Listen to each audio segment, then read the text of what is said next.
But for some Wheaton students, the implications of our descent from a common ancestor are still troubling.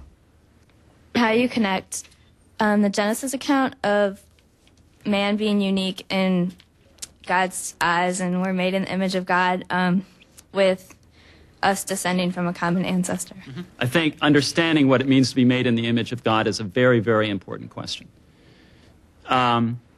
I personally do not believe that the image of God is connected to our physical appearance or our origin as far as how we were brought into being. This is kind of a weird question, but do you think he just picked an organism and like said, okay, I'm going to put my soul in him? I think one possibility is that God chose Adam and Eve out amongst the other humans that existed at the time and say, I'm going to make you a soulful spiritual being in communion with me. I think that's a viable possibility. Thanks. I found it very, very good. I mean, I thought to myself, what a freeing thing it is that he would say very unapologetically, this is my position. I buy completely into the theory of evolution. This is the way it is. This is the way it's going to be.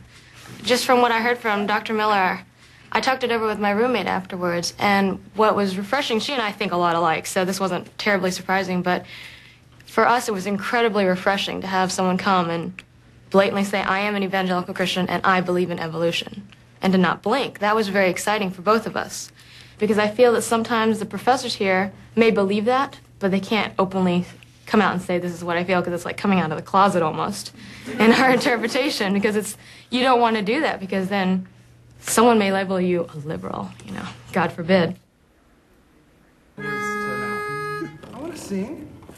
The symposium may have reassured students like Emi Hayashi that Christianity and evolution can coexist. But not everyone on campus feels so comfortable with Darwin and his theory.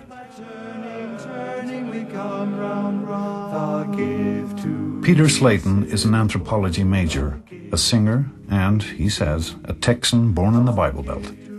For him, the arguments for evolution still aren't strong enough to overcome the convictions he brought with him to Wheaton.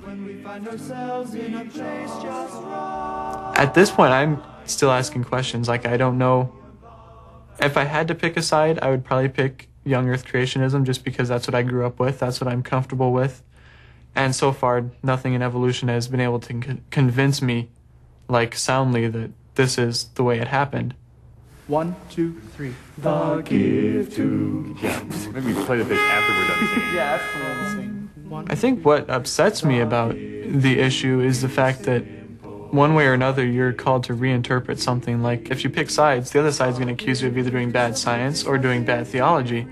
And, like, either way, it's like a lose-lose situation. You can't really pick sides and do everything right. What bugs me the most is students or maybe people who don't know a lot about the issues try to threaten me. And by saying, if you believe this, you're not really believing the Bible is true or whatever.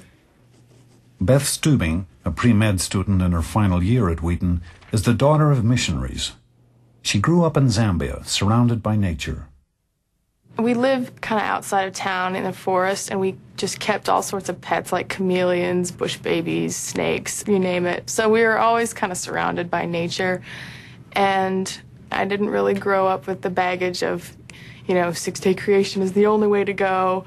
And so from an early age, I was just taught to be open to a lot of different ideas, and I think that was really beneficial. Yeah. Point two. One of the things that I've thought a lot about is just how God works in us. Where is God's place if everything does have a natural cause? And it's been difficult for me, especially being in science, to think about that in an intellectual way. So I was hoping by coming to Wheaton that I could be in a Christian environment where I could think. That was really, really important to me, because I wanted the Bible brought into some of these issues that I thought about in science. That was important to me. But at the same time, I didn't want to have someone open the Bible and say, this is how you will interpret the Bible. We can't have that many idiots out there in science. That's just not possible. So for a Christian to point their finger at a scientist and say you're wrong without having any understanding of what they're talking about is laughable. Just as if a scientist laughs at someone's theology and who's never cracked the Bible at all, again, it's the same thing. You can't do it one way or the other. It's just they have to understand where scientists are coming from. They have to understand this is the data, this is what we have. Now, can you make sense of that with the Bible? Okay, my question for you is, how many of you have turned up to be more confused now that you've been at Wheaton than you were when you came? Okay, well that's interesting in itself, but what does that mean? I mean, confused in what sense? Are you going out having lost your faith, or? It's a struggle. It's a struggle in my life to go back and forth where does God infuse His image in us? Where does God select us? I want that warm, fuzzy feeling of God specifically took His hands, if He has hands, and picked up some stuff and put me together. Whether it's taking my DNA and putting the nucleotides together or what, I want something like that. I think to a certain degree, it's expected that you do believe in six-day creation. I think so. I would almost gather that's the overall theme on this campus, though you're not condemned for believing in evolution.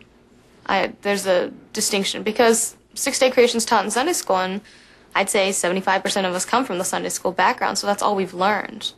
And we've been taught by our Sunday school teachers, evolution is bad, evolution is of the devil, so therefore whatever they say, just don't believe it. For students like Emi Hayashi, biblical literalism no longer defines their faith. But for Ken Ham, the frequently repeated fundamentalist expression still holds true. God said it, I believe it, that settles it. What are these, buddy? You're a dinosaur expert. Okay, that's Triceratops. You don't see many Noah's Ark models with dinosaurs going on the Ark, do you? No, you don't. But dinosaurs were land animals, and all land animals would have went on the Ark, so it needs to be done. That's Ham and millions of other conservative Christians are convinced that it is the biblical story, not the evolutionary story, that America's children need to hear. Not just in Sunday school, but in every school. Yes, we are concerned about what's happening in high schools. We're concerned about what's happening in the culture. We're concerned that whole generations of children are coming through an education system basically devoid of the knowledge of God. Ultimately, if you're just a mixture of chemicals, what is life all about? Why this sense of hopelessness, this sense of purposelessness? And the reason is because they're given no purpose and meaning in life. If you aren't on the computer tutorial today, at least beginning it and getting a good piece of that done, you're not going to finish it up before the end of the unit. And is that all we had to tell him? Yep, that's it. Let's go. Okay, let's go. And if this were something to eat, let me borrow this second. Claire McKinney, a scientist and Christian in Lafayette, Indiana, is one of thousands of high school science teachers across the country caught in the ongoing struggle between biblical literalism and evolution. The stakes are high for teachers and students alike. Does she have that sheet? When I was the same age as the students that I now teach, my experience was much the same as theirs, coming from a strong Christian home and active involvement in my church. I did accept that the Bible was the Word of God and not to be challenged, and I did accept that. And then as a teenager, when I really started having an increased interest in the sciences and really started looking at the scientific method and what makes science science, and they seemed contrary to me. McKinney knew that some of her students were feeling these same frustrations over the conflicts between what they had learned in their Sunday schools and homes and what they were learning in her class. But she never expected them to take matters into their own hands. She was taken aback when the students circulated a petition demanding that something they call special creation be added to their science curriculum. McKinney and her fellow teachers were even more surprised when over half the students in the school and 35 members of the faculty signed on in support of their cause. When I looked at the paper yesterday morning, the 5 pictures I saw were outstanding kids that are outstanding students that did very well in this class. And I was really surprised to see some of them sitting in that picture, because I thought they understood the difference between science and non-science. And it's fairly obvious to me that if they did at one time, they don't right now.